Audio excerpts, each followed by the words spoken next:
Yo, what's up mga idol? Another day, another papogi day ng baby kong bagtit. So today is the day para maging tao nga ulit si baby mga idol. At andito nga kami mga idol sa Mofan Salon.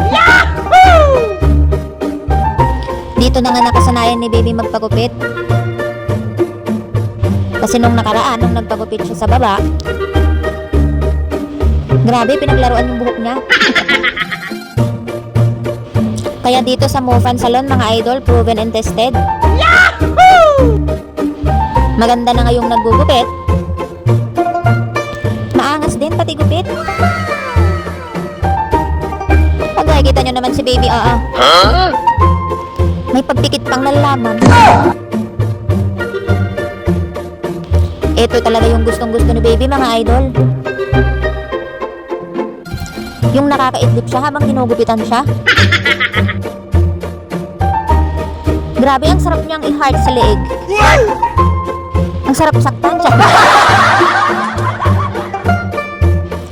So ayan mga idol, malapit na matapos si baby. Ang kinagandahan pa nga dito mga idol, tatanungin ka talaga ni ate kung kontento ka na sa gupit na ginawa niya. Kaya kung gusto mo pang pabawasan, ay pwede naman. Kung gusto mo nga magpagalbo, ay ayos din. At eto na nga ang resulta mga idol. Yahoo! Pag nakikita nyo naman, ang gwapo na ulit ni baby.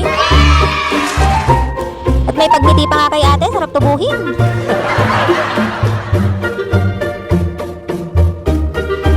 So sa mga gustong pumugi katulad ni baby, Yahoo!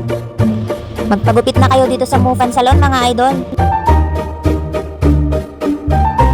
Kapag dito ka pumunta, hindi ka talaga magsisisi. Dahil paglabas mo ng Mofan Salon, instant pogi ka na kaagad. Yahoo! So ano pang inaantay nyo mga idol? Magpagupit na kayo dito para araw-araw gwapo.